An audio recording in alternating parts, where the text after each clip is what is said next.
Up next, we have the 61st Senate District, and joining us momentarily is Republican candidate Edward Rath. So we'll let him give him a minute to get connected here. Mr. Rath, can you hear us?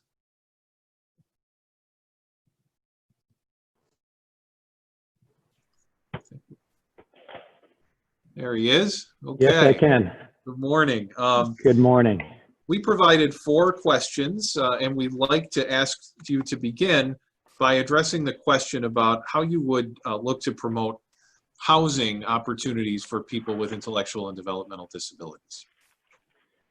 Okay, well, thank you very much, and thank you to DDAWNY for giving me the opportunity to participate in this forum today. This is a very important conversation and critical issues that must be addressed.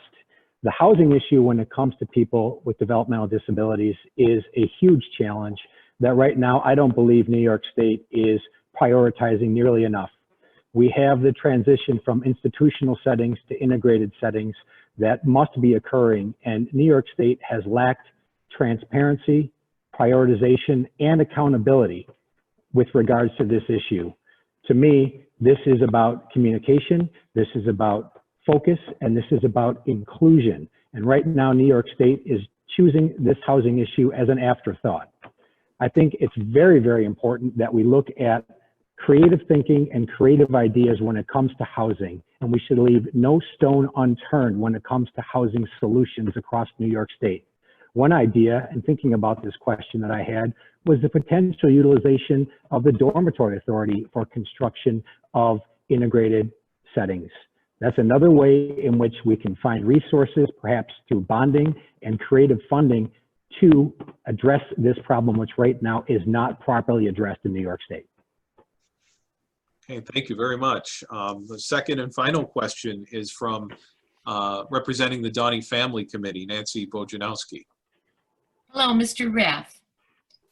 Hello, Nancy. Please discuss your thoughts on what you see as the role of and the rights of people with developmental disabilities to live, work, and enjoy their lives as members of our community, and how we as a society can reduce barriers, promote social inclusion, and champion their rights as citizens to participate fully in the world. Thank you for your question. And I think one of the first and foremost things that people need to understand is that individuals with developmental disabilities have been under prioritized in New York State.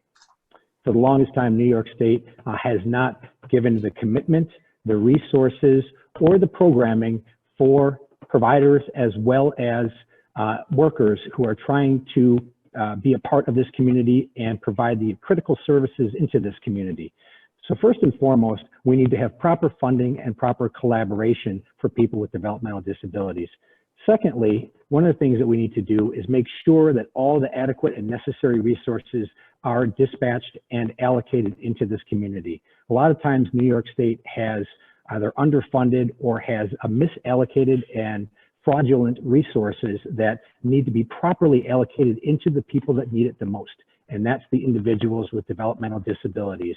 You have my word that I will have an open office and a collaborative environment to listen to the issues, needs, and concerns and provide creative solutions, because these services, these jobs, and these wages need to be prioritized, and they have not been done so by New York State. Thank you. Thank you, Nancy. Well, thank you very much. We know you're busy. We appreciate your time and participation and wish you all the best. Thank you very much. If I could just add that my website is edrathforsenate.com. I'm proud to be a candidate. I've been in a number of forums like this year and really appreciate the conversation, and my ears are wide open to your concerns. Thank you so much. Have a great day. Thank you. You too.